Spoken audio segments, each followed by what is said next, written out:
y muy agradecidos por vuestra presencia aquí a escuchar a Jesús, bueno, ya me empiezo a trabar, estoy apañada, a José Francisco, que nos deleitará con su exposición sobre Daniel Alegre, el escultor, además que actualmente está exponiendo en el Museo Municipal de Bellas Artes. Y nada más, con mucho gusto, voy a decir lo que es este ciclo y cómo surgió este ciclo de conferencias. En enero del año 2024 hicimos una exposición en el Parlamento de Cantabria sobre Pisano y, y los artistas de la Escuela de París.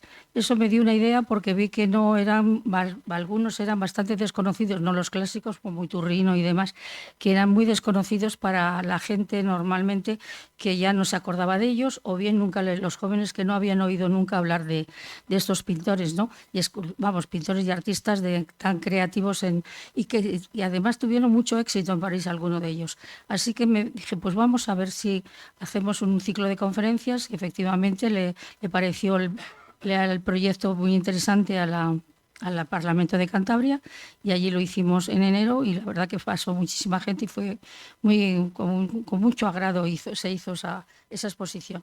Entonces ahora mismo pues habíamos pensado la asociación de Amigos de Pisanos, que es la que lo organiza, habíamos pensado en hacer como dos ciclos. Como las conferencias son muchas, son 10, y coger espacio para todas estas conferencias al tiempo era complicado, dijimos, pues lo vamos a partir. En el Ateneo teníamos unas fechas para ahora, como es lo que vamos a hacer ahora mismo, y para hacer también la parte de Montmartre. Vamos a decir la parte mítica de la Escuela de París de Montmartre, que fue a principios de la Primera Guerra Mundial. Así que en eso está, este ciclo, y en este momento es lo que vamos a hacer, que Daniel Alegre también se pasó en aquella época. En fin, la mayoría de los artistas son de esa época. Y luego teníamos un espacio para Torrelavega, y las 5 conferencias restantes las haremos en Torrelavega, ya con Montparnasse. Ahí estará, claro, lógicamente, nuestro pisano de cabecera, nuestro artista de cabecera, que es Pisano, ¿no? Siendo la asociación, que también, como es lógico, le incluiremos. Así que eso es un poco de historia de lo que es estas conferencias, y ahora paso a presentar a nuestro conferenciante hoy, José Francisco. Es médico de profesión, y ha ejercido la medicina tanto en el ámbito público como en el privado, estando en los últimos años dedicado a la gestión sanitaria como coordinador del programa de prevención de cáncer de mama, director general de Salud Pública y actualmente gerente de la Fundación Marqués de Valdecilla. Y además es el que le tengo que dar las gracias por una exposición que hicimos recientemente en Valdecilla, fue la primera que se hizo sobre Pierre Dargil y los cerebros del artista. Eso en cuanto a su profesión profesional, pero vamos a decir ahora el amor que tiene al arte, ¿no? Y esto, entonces, es en cuanto al aspecto cultural. Ha sido miembro fundador del grupo poético Cuébano, ha participado en los grupos de teatro Trazos y Telis, y ha sido premio de la poesía de la Asociación Amigos del Arte. Ha participado en varias exposiciones de fotografía individuales y colectivas, y es miembro del Centro de Estudios Montañeses y miembro de honor de la Asociación Española de Médicos, Escritores y Artistas.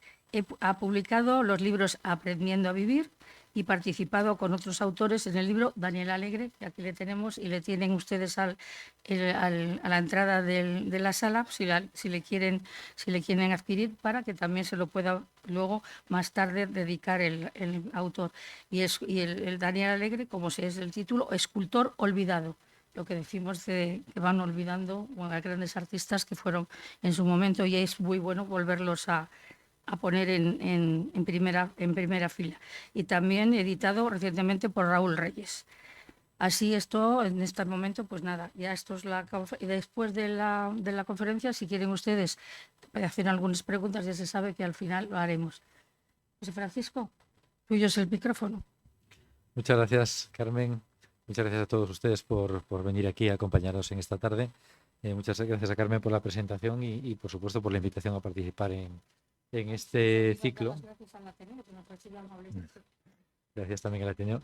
Y aprovecho para decir que comentabas antes que podían firmar libros al final, pero no solamente voy a firmar yo, sino que me complace decir que están los otros dos coautores del libro, tanto Francisco Gutiérrez como José Cobo, y que, bueno, pues que podemos firmar los tres coautores del libro, además del editor Raúl Reyes, como antes decías. Así que, bueno, pues yo creo que es un magnífico libro, luego hablaremos un poquito de él, y que se presentó el pasado año y quizás ha sido el punto de despegue del reconocimiento ya el más global de Daniel Alegre, una persona que, como antes, como luego comentaré, ha estado bastante tiempo olvidado. Pero bueno, eso forma parte de la charla y paso a ella.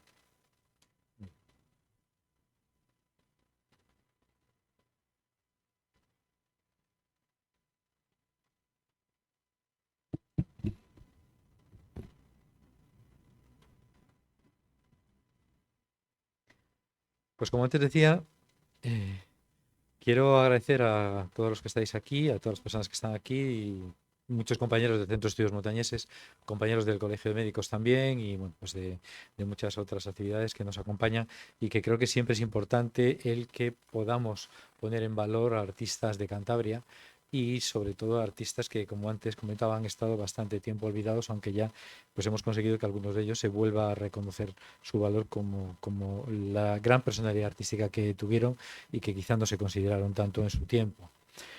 Daniel Alegre ha participado, antes decía Carmen, de las dos partes, tanto en Montmartre al principio como en Montparnasse después. Por lo tanto, yo creo que ha sido quizá uno de los dos que ha conocido los dos ambientes culturales más importantes artísticos de París del finales del siglo XIX y principios del XX.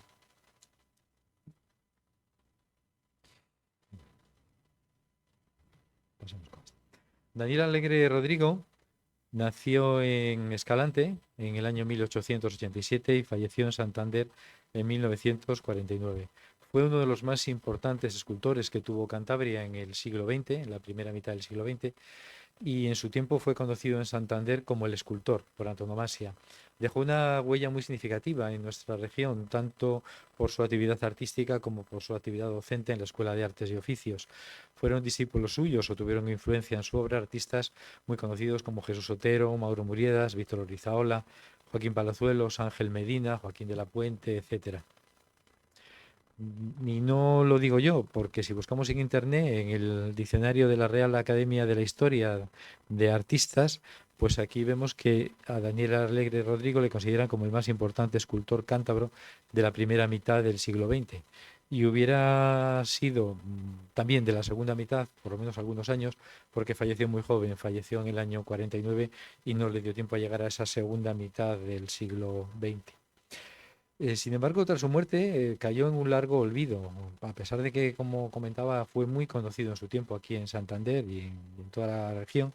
eh, Falleció y desde el año 1950, en que Simón Cabarga publicó su biografía en la colección de escritores y artistas montañeses, que es este libro que está aquí a la izquierda de ustedes, y el Ateneo de Santander organizó una exposición antológica de sus obras hasta el año 1979, en que la Galería Puntal 2 de Torrelavega, que dirigían Gloria Ruiz y Luis Alberto Salcines, hizo una exposición sobre su obra, una exposición homenaje, recordando el 30º aniversario de su desaparición. Pues pasaron, pues eso, 30 años en los que prácticamente no se habló de él. Hubo una absoluta ignorancia sobre su vida y sobre su obra. A partir de esta exposición ya sí que fuimos, digo fuimos porque yo participé también en ella, fuimos haciendo alguna otra actividad para darlo a conocer. Este es el catálogo de esa exposición del año 79 en Puntal 2 y aquí en la parte derecha de ustedes hay algunas opiniones de las personas que le conocieron y que juzgaron su obra o su persona, como Leopoldo Rodríguez Alcalde, Simón Cabarga, Pablo Beltrán de Heredia o Antonio Quirós. Como decía, a partir de entonces ya empezó a ser un poco más conocido en la Junta de Cofradías de Santander, en el pregón de la Semana Santa del año 87, ya le hizo un homenaje en el centenario, el centenario de su nacimiento, con una charla que estaba prevista en principio que diera Leopoldo Rodríguez Alcalde, como está en el programa, pero que sin embargo pues fue Francisco Gutiérrez el que finalmente la dio. Y aparece en este cartel de la Semana Santa del 87 y también vuelve a aparecer una de sus obras más importantes, el Cristo de la Agonía, en el año 2022, coincidiendo con el 75 aniversario de la Cofradía de la Agonía de Santander. También en el año 97, el ayuntamiento de su localidad natal de Escalante le dedicó una exposición homenaje con una pequeña muestra de sus obras, reconocimiento que volvió a repetir el año pasado, el 13 de diciembre del año 24, cuando presentamos este libro que tienen ustedes aquí, que antes mencionaba Carmen Carrión. Y bueno, pues también el ayuntamiento de Escalante pues le dedicó una calle, Travesía Daniel Alegre, que es la que tienen ahí en la fotografía. Volviendo a la biografía, habíamos comentado que Daniel Alegre nació en Escalante en el año 1887, concretamente el día 12 de abril, y sus padres eran de fuera. Su padre era Gaspar Alegre, natural de Teruel, y su madre, Clotilde Rodrigo, era natural de Cebrecos, en Burgos. El padre era carabinero de profesión y por tanto pues iba recorriendo España en diferentes periodos, dependiendo de dónde fuera destinado. Por lo tanto, su nacimiento en Escalante pues fue meramente casual. Fue el cuarto de 6 hermanos. Su padre sí que era un hábil tallista también, muy aficionado a las tallas, y ya Daniel desde pequeño pues se fue familiarizando en su casa con las imágenes de las gubias y de los escoplos. Como decía, se instalaron en Escalante porque su padre carabinero pues fue destinado allí, pero sin embargo falleció muy pronto. Falleció en enero del año 92, 1892, cuando Daniel tenía tan solo 4 años, no había llegado a cumplir los 5. Su madre, en una situación económica difícil, pues se quedó sola con sus hijos, se vio obligada a trasladarse a Barcelona, donde tenía familiares. Falleció la madre allí en Barcelona también poco después, con lo cual sus hijos pues pasaron a ser tutelados por la familia que tenía allí en Barcelona. Allí vivió en la calle Aragón. Daniel Alegre creció en ese final del siglo XIX y primeros del XX, pues se fue impregnando de ese carácter catalán, de una ciudad que en aquella época pues era muy floreciente, tanto en el comercio como en la industria. Contaba ya con 250.000 de habitantes y ya se iba extendiendo pues con una gran rapidez sobre las nuevas calles del ensanche. Siguiendo su vocación, aprendió la profesión de tallista, trabajando en el taller de un santero, una persona que se dedicaba allí pues, a arreglar imágenes religiosas. Y Alegre siempre contaba la impresión que le produjo siendo muy joven, siendo casi un niño, vestido con un largo blusón de artesano, más grande que él, al entrar por primera vez en aquel taller lleno de imágenes de vírgenes y santos a medio tallar o llevadas allí por sus propietarios para restaurar sus daños. Esa imagen pues siempre se le quedó muy, muy grabada de tan pequeño. Fue aprendiendo los secretos del oficio, la práctica de la escultura, la mecánica del sacado de puntos, el apresto de la madera, el estofado, la policromía, y fue fraguando una de las que iba a ser principales características de su trabajo, el gran dominio de la técnica escultórica. Compaginó ese trabajo con los estudios en la Escuela de Artes y Oficios, participó en esa época en varios concursos y obtuvo algunos premios ya. La casualidad hizo que Daniel Alegre trabajase en la misma calle en la que tenía el estudio el pintor Isidro Nonel y entabló una gran amistad con este artista catalán, famoso por muchas de las pinturas de gitanas que él hizo. Ya destacaba entonces Nonel con sus primeras exposiciones, era 14 años mayor que Alegre, y le escuchó hablar de las maravillas de París, donde Nonel había viajado con cierta frecuencia y había hecho ya alguna exposición. París era en aquella época la meca natural del arte en los últimos años del siglo XIX y primeros del XX. Los barrios míticos de Montmartre y Montparnasse concitaban la admiración de los artistas de todo el mundo y no solo de artistas plásticos, sino también de poetas, escritores y bohemios de todo tipo. Daniel se siente cada vez más atraído por París, piensa que Barcelona ya se le va quedando pequeña para sus inquietudes, conoce sobradamente el oficio y va buscando nuevos horizontes más allá de las fronteras. En los primeros años del siglo XX ya, en 1909, siendo aún muy joven todavía, se instala en París siguiendo el camino de tantos otros artistas de su tiempo.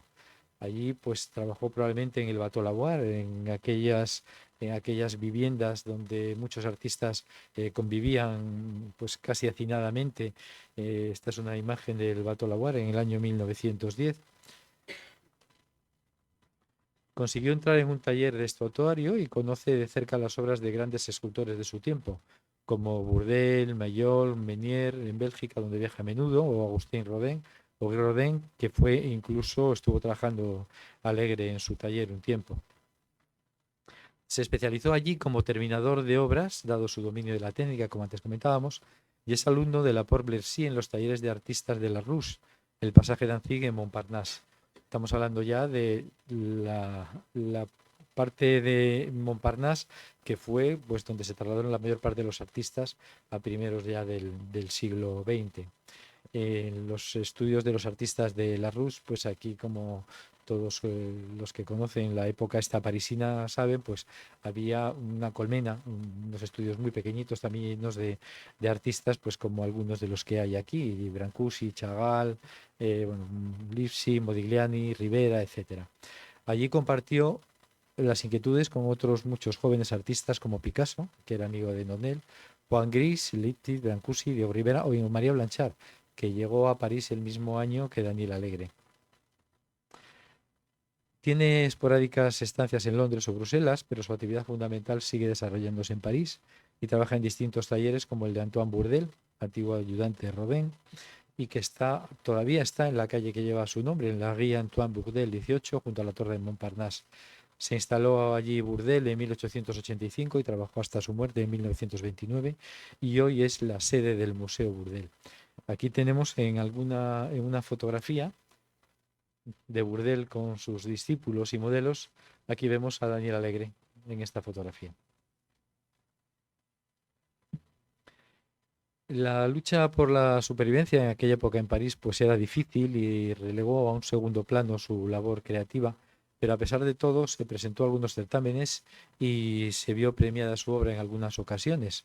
No tenemos las obras de aquel tiempo, no las hemos podido mantener, no se han podido reservar, pero sí que tenemos testimonio gráfico de ellas y de lo que Daniel Alegre hizo, como presentar las obras en los salones de París de 1912 y 1913.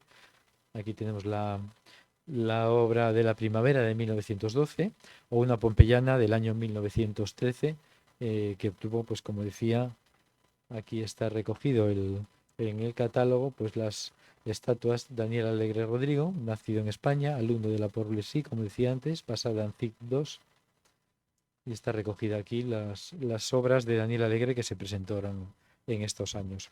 De aquella época también es esta otra obra, que es El gusto de una parisina. Y esta otra, que también solo tenemos el testimonio gráfico, no tenemos la obra, que es un bibelot en yeso que representa a una vendedora de pescado y que es de 1913. Alegre estuvo en París hasta el año 1914, como otros muchos artistas, que cuando empezó la Primera Guerra Mundial, pues se produjo la dispersión de los artistas que estaban allí, y Daniel pues volvió a España, se instaló en Madrid y coincidió allí con Julio Antonio, con quien trabajó en varias obras, con Benlliure, Miguel Blay, Madariaga, con quien había estado también en París, y Vittorio Macho. Este último se había formado en Santander y era de la misma edad de Alegre, al igual que Madariaga. Tenía Alegre 27 años entonces y compartió enseñanzas y aprendizajes con estos compañeros tan notables, y apoyando a la vez no solamente lo que era la escultura clásica, sino que, como decía, apoyó las tendencias artísticas renovadoras que llegaban del exterior. Aquí vemos algunos de los artistas con los que trabajó: Benlliure, Vittorio Macho, Madariaga, Julio Antonio, Miguel Blay. Colaboró Alegre con Ramón Gómez de la Serre, organización en marzo de 1915 de lo que se dio en llamar la primera exposición de pintores íntegros, con Diego Rivera y María Blanchard, entre otros, que supuso pues un cierto escándalo en su momento y provocó enconadas discusiones entre los tradicionalistas del arte y los innovadores, entre los que estaba Alegre. Estuvo unos años en Madrid, allí también era difícil la subsistencia. Alegre sentía el deseo de regresar a su tierra y convenció a otros dos artistas para que le acompañaran a trasladarse a Cantabria. Eligió el lugar de Casar de Periedo, atraído por la calidad que había allí de la piedra de sus canteras y también de su barro. Se instaló durante un par de años y allí realizó algunas de las mejores obras que hoy se conservan en el Museo de Arte de Santander, el Museo de Bellas Artes en el Mas de Santander. La cabeza del pastorcillo cántabro y el retrato del párroco del lugar, don Esteban Atristain, que realizó en 1917. Aquí tenemos una fotografía de Alegre en Casar de Periedo en aquella época, en aquellos años, entre el 17 y el 19. Esta es la cabeza de Esteban Atristain, el párroco de Casar, que realizó en el año 1917 con mármol de Casar, que se conserva en el Mas y que ahora mismo está expuesta en la exposición que durante estos meses está teniendo lugar allí en el Museo en el Mas de Santander. Esta es la cabeza del pastorcillo cántabro, realizada en 1918, también en mármol de Casar y que también forma parte del Mas. Esta es una obra preciosa y que quizás sea la más icónica de las de Daniel Alegre. Vivían los artistas en las casas en el pueblo, como antes hemos visto en la fotografía, a veces en pleno monte, en tiendas de campaña. Y allí le descubrió Pedro Santiago Camporredondo, canónigo de la catedral y un ateneísta muy entusiasta, y le convenció para venir a vivir a Santander. Y ello comenzó, pues ello ocurrió cuando estaba a punto de comenzar los años 20 y lo que se dio en llamar la Edad de Oro del Ateneo de Santander. Alegre se integró muy bien en el Ateneo de Santander, recién cumplidos los 30 años, y con una personalidad artística bien forjada. Este es el busto en yeso del canónigo Pedro Santiago Camporredondo, que realizó en 1920. Esta es una obra que también está en el MAS, en Santander, una cubana, realizada en 1918, también en mármol. Y una vez que se integró Daniel Alegre ya en el Ateneo de Santander, pues empezó a participar en sus exposiciones.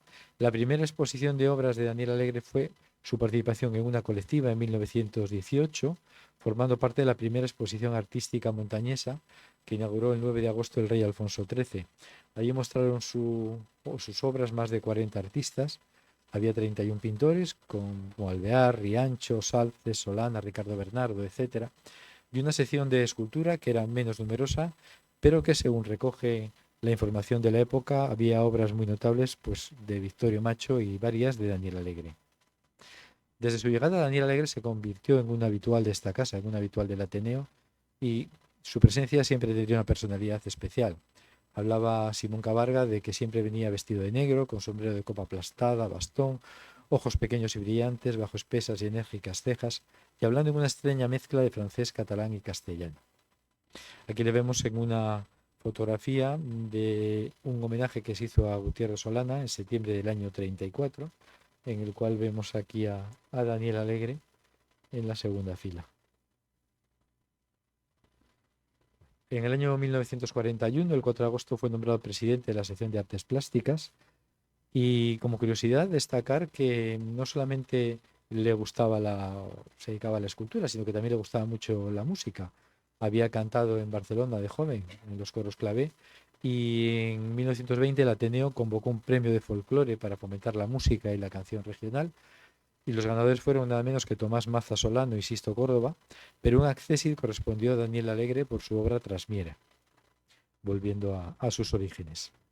Aquí algunas caricaturas que le hicieron diferentes artistas a Daniel Alegre. La de la derecha de ustedes, la última, es de Víctor Orizola, que está hecha, bueno, pues en una servilleta de una cafetería, por eso esas estrellas de color rojo que aparecen ahí.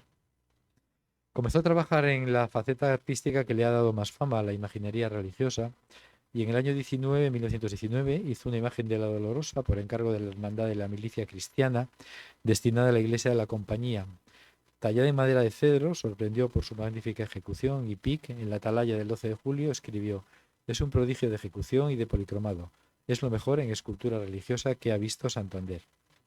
Desgraciadamente, esta escultura fue destruida por completo junto a todas las restantes que estaban al culto en la iglesia de la Compañía, con cuadros y retablos, en septiembre del 36, durante la Guerra Civil. Hay un trabajo de Francisco Gutiérrez Díaz en la revista Altamira del año 2012, que tienen ahí, que habla precisamente del patrimonio perdido de Santander, y este artículo está dedicado a la Virgen de la Soledad de la Anunciación, obra de Daniel Alegre. A partir de aquí, los encargos se siguen sucediendo. La Hermandad del Santo Cristo de la Agonía le encarga en 1921 la realización de un Cristo agónico de tamaño natural, en talla policromada, y por la cantidad por él pedida y estipulada de 8.000 pesetas, según reza en el contrato que está ahí en la diapositiva, firmado el 8 de junio. También, como anécdota, en el contrato consta que el pago se haría de la siguiente manera: 2.000 pesetas cuando la obra se haya modelada en tierra, otras 2.000 cuando esté tallada en madera, y las 4.000 restantes al ser terminada y entregada la obra, previa aprobación de la Junta Directiva de la Hermandad. Esta será una de sus obras más famosas, el Cristo de la Palabra Eterna o Cristo de la Agonía, que ha cumplido hace poco 100 años y que se conserva en la iglesia de los Padres Jesuitas de Santander, desfilando habitualmente en la Semana Santa santanderina. Lo terminó en el taller que tenía entonces Alegre en la calle Isabel la Católica, y para modelar el cuerpo estuvo posando durante unos meses, durante un tiempo, el futuro actor y poeta Pío Muridas, muy joven entonces. Esto hizo que Pío Muridas publicara un artículo, Cristo y yo, en el cual pues hacía mención a las anécdotas que surgieron a raíz de que él posara para esta obra. Bueno, pues él contaba a todo el mundo las anécdotas, como digo, y una en concreto cuando pues había unas señoras rezando delante de Cristo en los jesuitas y él se acercó a ellas y les dijo: ese Cristo soy yo, con esa voz que tenía Pío, y las señoras se asustaron mucho y salieron corriendo rápidamente. Bueno, pues Pío contaba muchas anécdotas de ese Cristo. Este es el Cristo de la Agonía de la Virgen Dolorosa, tal y como desfila en la procesión de Semana Santa y como está en los pasos procesionales que se instalan en la carpa de la Plaza Porticada. Y en esta foto del centro está, pues tal y como está situado en la iglesia de los jesuitas. A la derecha hay un detalle de los pies en el cual se observan la magnífica reproducción que tiene de las venas del pie. Esta es la Dolorosa, que es posterior. Esta se hizo en el año 1929 y terminada en el 30, que también forma parte del mismo altar y del mismo paso procesional. Otro grupo escultórico importante es el del Cristo del Amor y la Virgen, que está en la iglesia de San Francisco de Santander. También desfila como paso procesional en la Semana Santa, como está aquí a la derecha. Y esta es la situación en la que está en la iglesia de San Francisco. Este es posterior, el Cristo del Amor es del año 1947, ya una de las últimas obras, y que también fue reproducido en el cartel de la Semana Santa santanderina del año 1954. Esta es la Dolorosa que acompaña ese paso, esas imágenes, que es del año 1940, una magnífica talla también. Y también en la iglesia de San Francisco está una reproducción de esa imagen de la Dolorosa, pero que es de vestir, es una talla de vestir, solamente es la cara y las manos, y está vestida con unos ropajes pues de gran calidad, y que es el paso, pues quizá el paso más preciado y más conocido de la Semana Santa santanderina, como tenemos aquí a la derecha. Pues esa imagen también es de Daniel Alegre. Y uno de los hechos más destacados de la biografía de Daniel Alegre, y que enlaza con lo que nos está aquí fundamentalmente, que son los artistas cántabros en París, es la relación con Pancho Cosío. Alegre fue uno de los primeros en creer en las posibilidades de Pancho Cosío, un pintor joven que había hecho su primera exposición artística en el año 1921 en el Ateneo, el 30 de enero. Daniel le animó a continuar su obra y le animó también a buscar nuevos horizontes más allá de las fronteras españolas, y le convenció para que se trasladara a París. Por lo tanto, gran responsabilidad de lo que ha sido después Pancho Cosío, pues la tuvo Daniel Alegre. Como buen conocedor de los ambientes parisinos, le acompañó en su primer viaje en 1923.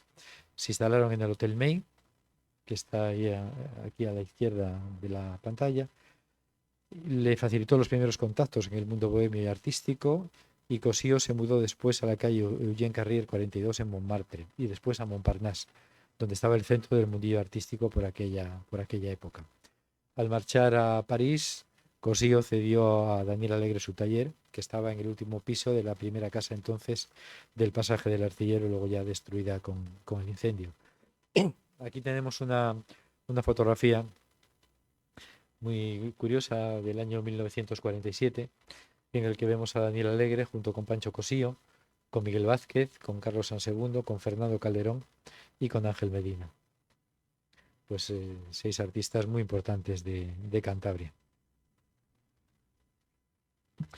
La única exposición individual que hizo Alegre en su vida fue en el Ateneo de Santander, como no, y fue inaugurada el 22 de diciembre del año 1927. Hasta entonces había tallado un buen número de obras en madera, piedra o barro, muchas de gente conocida en la ciudad, y le fueron convenciendo estas personas para hacer esta exposición, que fue compuesta por 14 piezas y la mayoría retratos. Entre estas obras, pues eran en mármol, bronce, yeso o caoba, se incluía el célebre pastorcillo cántabro que hemos visto antes. Prevista en principio hasta el 10 de enero, se prolongó, dado su éxito, unos días más, porque fue un acontecimiento social y cultural en el Santander de entonces.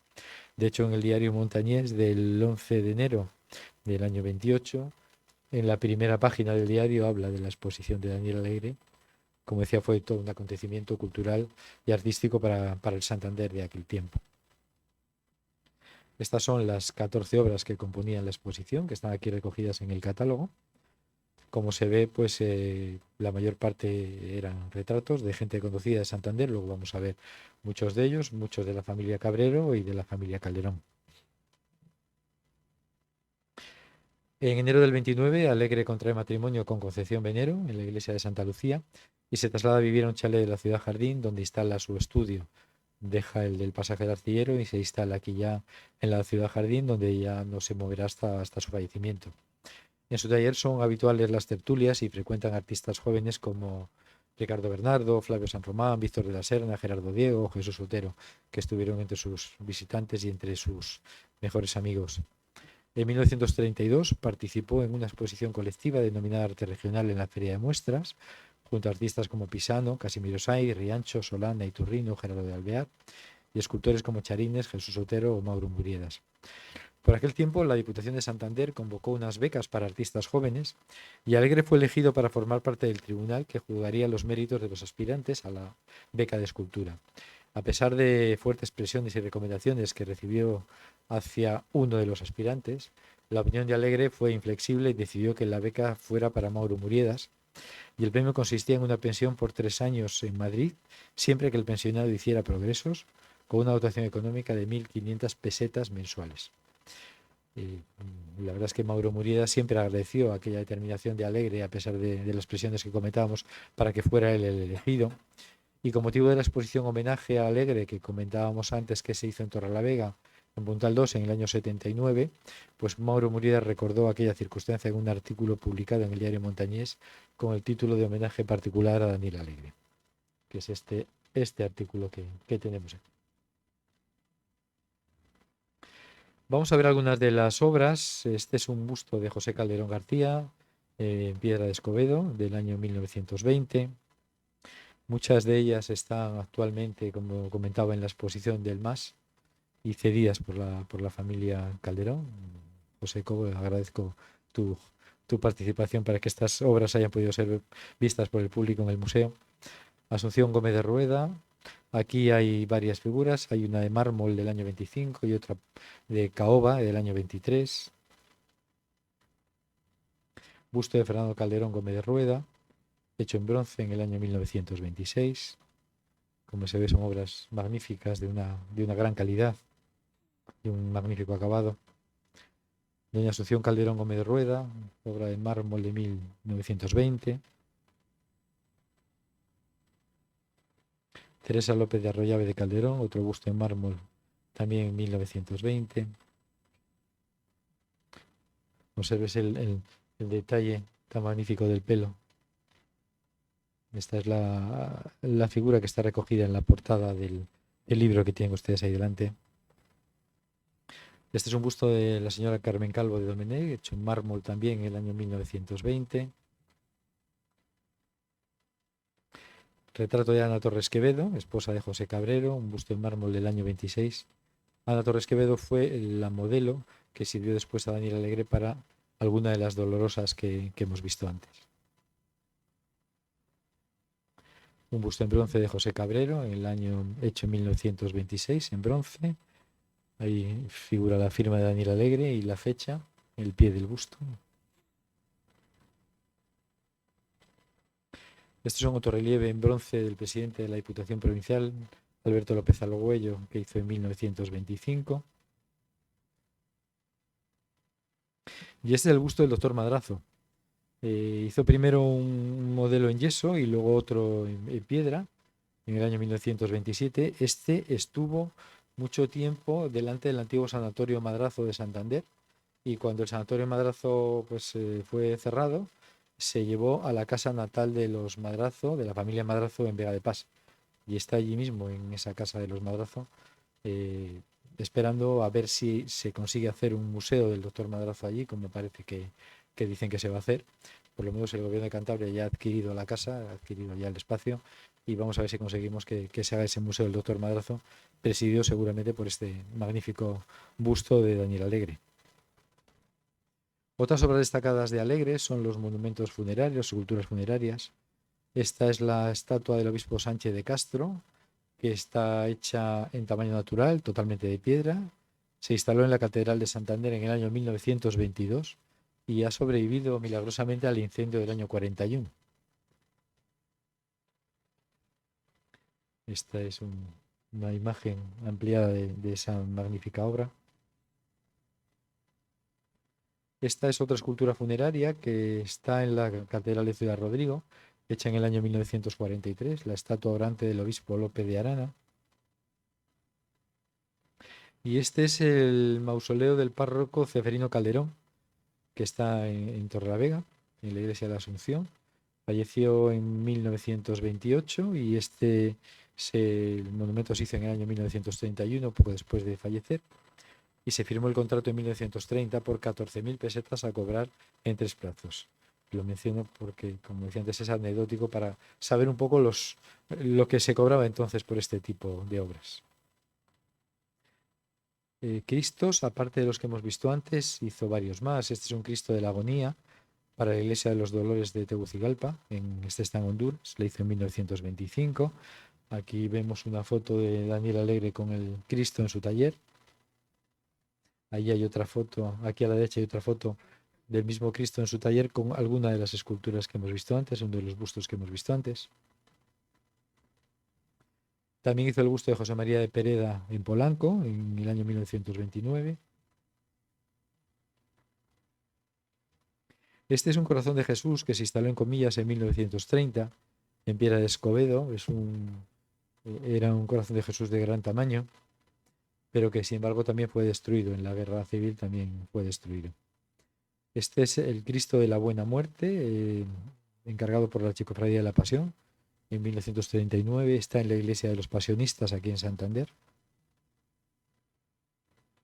Daniel Alegre fue profesor de la Escuela de Artes y Oficios desde el año 37 hasta su muerte en el 49. Daba clases de modelado, vaciado, escultura en piedra y talla en madera. Y entre sus discípulos de aquellos años pues estaban Víctor Orizaola, Joaquín de la Puente, Eduardo Sanz, Ángel Medina, Manuel Raba, Miguel Vázquez o Joaquín Palazuelos. Figuras importantísimas del arte de Cantabria. La mayor parte de pintores, no llegaron a ser escultores, quitando a Víctor Orizaola, pero a Joaquín Palazuelos, pero estuvieron allí en la Escuela de Arte y Oficios y aprendieron mucho de sus enseñanzas. Figuró durante mucho tiempo como vocal de la sección de Artes Plásticas del Ateneo, fue miembro también de la Junta del Patronato del entonces Museo Municipal de Pintura, y toda su vida continuó con esa labor callada, casi siempre de encargo, como hemos visto, y con poco espacio para la creación original. En palabras de Pablo Beltrán de Heredia, hubiera dado mucho más fruto en otro momento y rodeado de otras circunstancias. El medio le ahogó y no tuvo capacidad ni ímpetu para luchar contra él.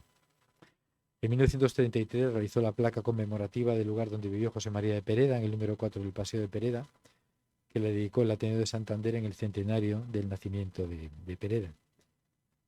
Esta placa, yo creo que es un lugar por el que paseamos todos, pero pocos la conocemos porque pocas veces quizá miramos hacia arriba y la descubrimos, además aquí encajonada entre 2 balcones. Pues bueno, pues les invito a que cuando pasen por el Paseo de Pereda miren dónde está esta tienda un poquito hacia arriba para descubrir esa placa, que si no es difícil de verla. En 18 de septiembre del 34 se entregó un busto que se le encargó a él al antiguo presidente del Ateneo, Gabriel María de Pombo Ibarra, y que es propiedad de la familia de Pombo Ibarra. Ahora mismo creo que la tiene la familia en Bilbao. Y que no hay que confundir con este otro que está aquí a la entrada, que también es de Gabriel María de Pombo, pero es obra de Villalobos, otro magnífico escultor cántabro, pero que no es de Daniel Alegre, como digo, es de Villalobos. También hizo el Cristo del mausoleo de la familia Reguera Sevilla, que está en el cementerio de la Almudena de Madrid, en el año 1949, en Piedra de Escobedo. Vemos en esta fotografía también aquí a Daniel Alegre en el momento de su inauguración. También la imagen de la Bien Aparecida que preside el altar de la Iglesia de la Compañía de Santander, que fue inaugurada en el año 1932 y bendecida por el entonces obispo de la diócesis, don José Guino y Trecu. Esta es la invitación de ese acto. También hay una talla muy bonita de Santana y la Virgen Niña, propiedad de la familia Cabrero, hecha en madera.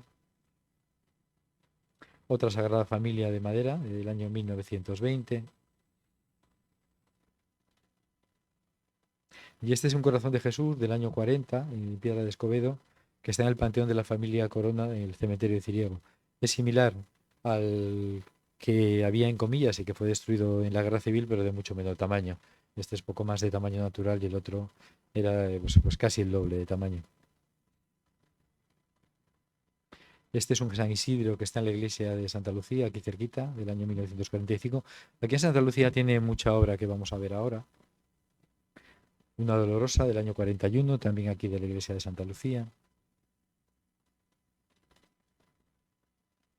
Santo Tomás de Aquino, año 1945. Y tiene varios Cristos. Tiene el Cristo de la Agonía, del año 45 también, y el Cristo de la Buena Muerte, hecho entre el 41 y el 42. Y también tiene una talla de la propia Santa Lucía, la que da nombre a la parroquia, del año 42. Está hecha entre el 42 y el 44. Esta imagen es una imagen pues un poquito más grande que tamaño natural. Hay una obra inspirada en La Piedad también, que se llama así, La Piedad, hecha en piedra de Escobedo, que está en el cementerio de Liendo, en el panteón de Doña Josefa Tres Gallo, que se lo encargó en el año 1930. Que está aquí reproducida en esta fotografía, muy buena fotografía, de Chema Prieto, que es el autor de las fotografías de este libro y que ha fotografiado por la mayor parte de las obras de Daniel Alegre.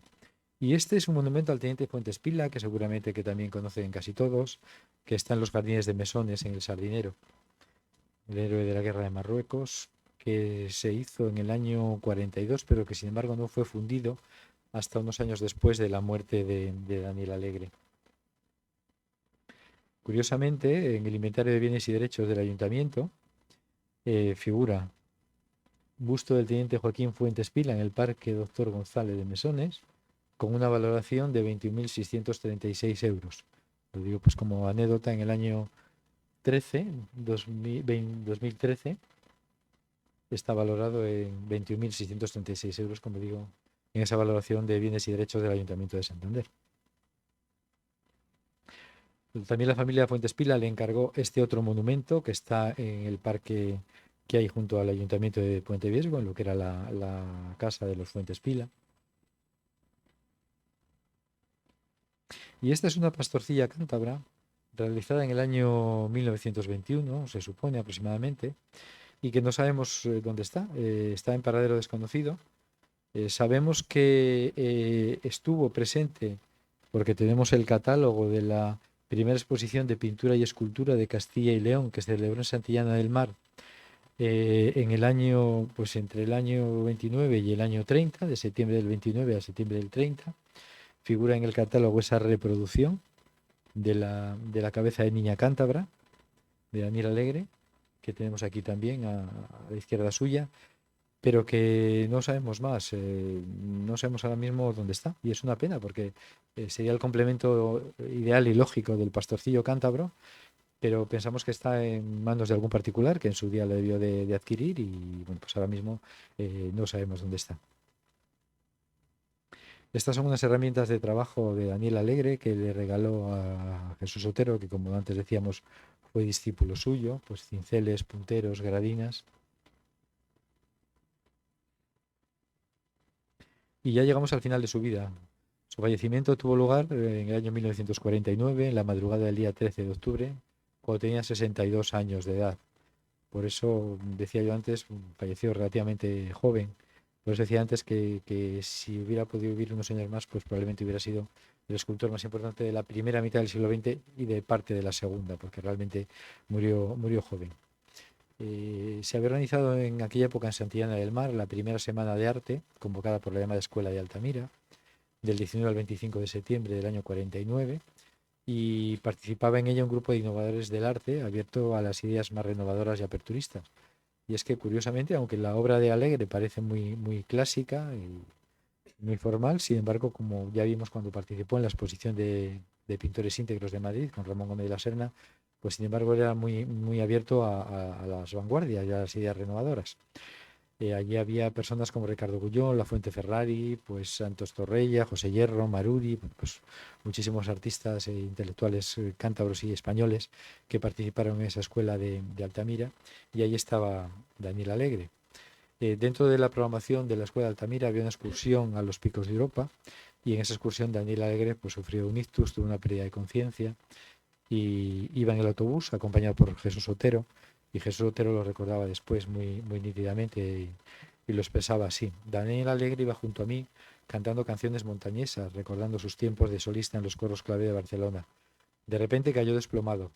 Le bajamos del autobús y Pancho Cosío y yo avisamos a un coche para regresar a Santander. Antes de entrar nos pidió que lo dejásemos solo para no asustar a su mujer, pero apenas podía andar y lo tuve que llevar cogido de la cintura.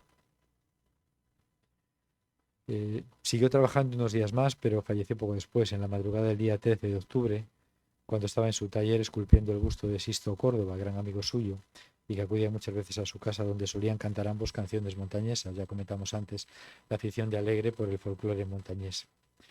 Avisado por sus hijas, la primera persona en acudir fue su vecino del chalet contiguo, que era Ignacio Aguilera. Su entierro constituyó una sentida manifestación de duelo de la sociedad y la cultura santanderina, porque, como comentábamos, pues era una persona muy conocida y muy querida en los ambientes artísticos y culturales de la ciudad. Esta es su tumba en el cementerio de Cirego, su panteón. Está presidido por este Cristo, que es una reproducción del que antes hemos visto, que está en el cementerio de Madrid, y que hizo su discípulo, en segundo, Palazuelos, Joaquín Fernández Palazuelos. El Ateneo de Santander le dedicó un homenaje póstumo con una exposición antológica de sus obras, que se inauguró el 24 de febrero del 50. A su estudio se trasladó después Joaquín Fernández Palazuelos, cuando la familia, pues a su muerte, pues tuvo que vender gran parte de sus obras y utilizar el estudio pues para alquilarlo para poder seguir sobreviviendo.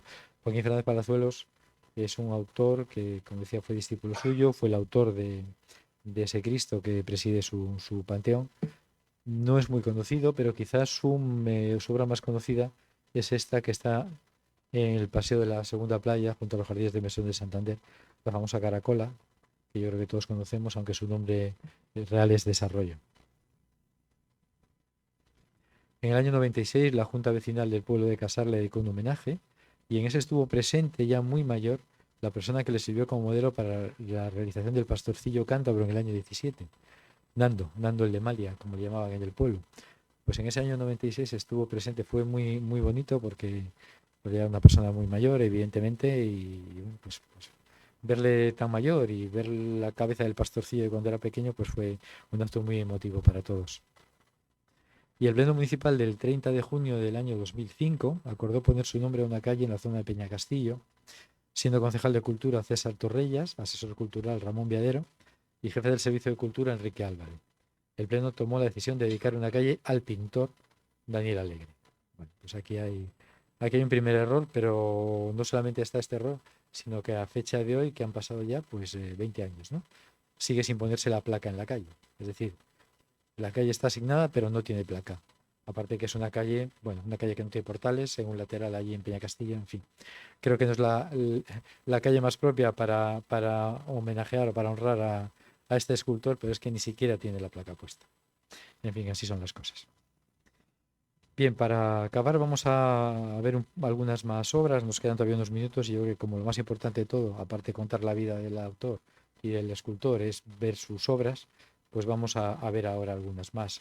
Alegre dejó inacabadas por su muerte imprevista varias obras, entre ellas 3 bocetos de pasos en escayola: La Piedad, encargada por la Archicofradía de la Merced; El Descendimiento y La Oración del Huerto, encargada por la Cofradía Penitencial ya desaparecida de los empleados de banca.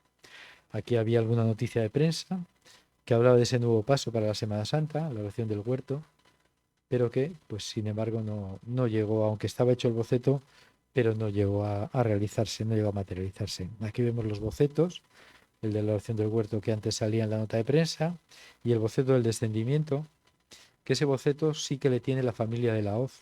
Es un boceto en barro del año 1946 y que pertenece a la familia de la Hoz. Ángel de la Hoz fue muy amigo de Daniel Alegre, y por eso sus hijos tienen alguna de las obras de Alegre, entre ellas este Descendimiento de barro. Este es el boceto de La Piedad. También ocurrió lo mismo con el monumento a Jesús del Monasterio, que le había encargado el ayuntamiento, y el busto de Sisto Córdoba, aunque la obra inacabada más importante iba a ser un gran monumento a la montaña, con varios grupos escultóricos que iban a representar las ciencias, las artes, la poesía, la ganadería y la agricultura, así como 2 altorrelieves evocando las danzas típicas de Cantabria. Estos son los bocetos del monumento a la montaña, que tampoco se conservan más que en fotografía y que no llegó a desarrollarlo. Como decía, vamos a ver algunas obras más. Este es el monumento a Luis Bustamante, que está en Iguña, del año 1930. Este es un busto homenaje a Francisco Pérez Venero, que está en Santibáñez de Carriedo, del año 1928, delante del edificio de las antiguas escuelas, o de las escuelas de Santibáñez. Una imagen de San José que está en la iglesia de la Cabada, del año 1941. El busto de Lauro Fernández, que está en Renedo, del año 1947, donde estaba la cooperativa SAN, donde está la fábrica de leche de SAN. Este es una imagen de San Huberto, patrón de los cazadores, que está en la ermita del Moral, en Los Tojos, del año 1947. Una imagen de la Virgen y Santana del año 24, que está en la iglesia de Cubas. Un Cristo en barro del año 46, es también propiedad de la familia de la Hoz. Y esto es lo que decía Gerardo Diego. Esta es una carta manuscrita de Gerardo Diego, al cual le pedí su opinión sobre Alegre hace ya muchos años, en el año 1979. Y bueno, esta carta está reproducida en el libro. Y yo solamente destacaría algún párrafo que decía Gerardo Diego. El artista valía mucho, pero el hombre, el amigo, valía todavía más.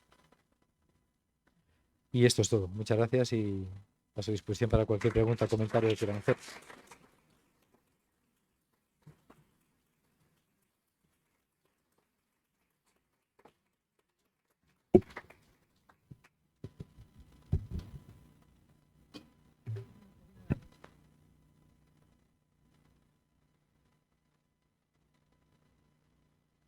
Y recordar que, por ejemplo, la curiosidad de Ángel Medina, que empezó su carrera artística siendo escultor y luego le conocemos más por pintor que por escultor.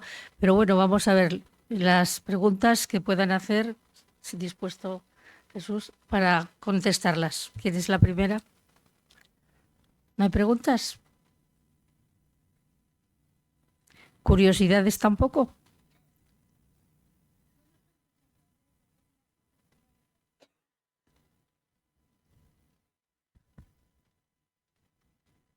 Magnífica conferencia, magnífica exposición y sobre todo para ayudar a conocernos un poco más.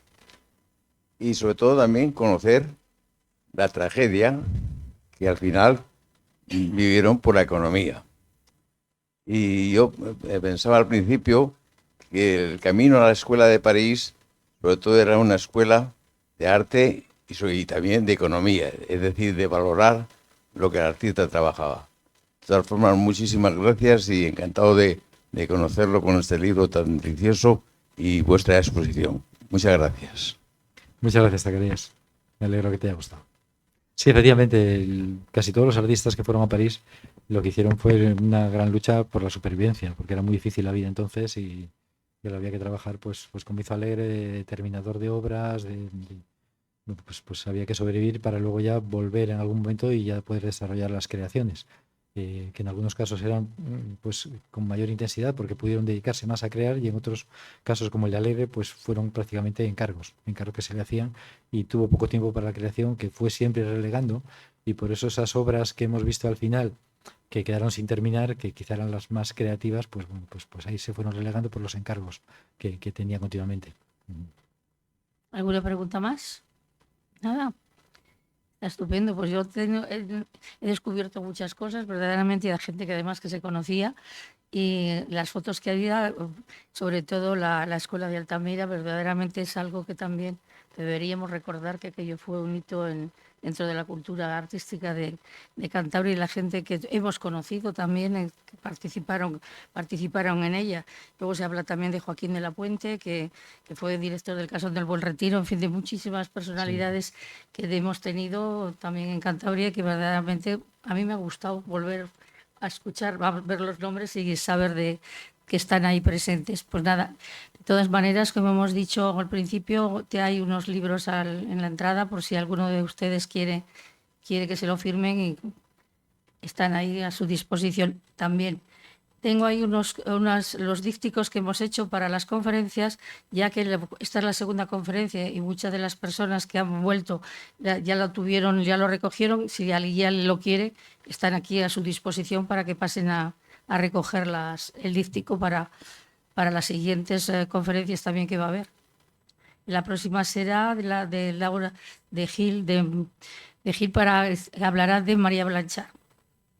El lunes 20, el lunes 30, pues 23, el lunes 30, y la última será Marta Manticón con Cosío. Con Cosío. Así tienen ahí los programas y que puedan pasar con ellos. Pues nada, si no hay nada más, muchísimas gracias. Gracias al Ateneo por habernos cedido el espacio y muchas gracias por el conferenciante. Muchas gracias. Muchas gracias a todos.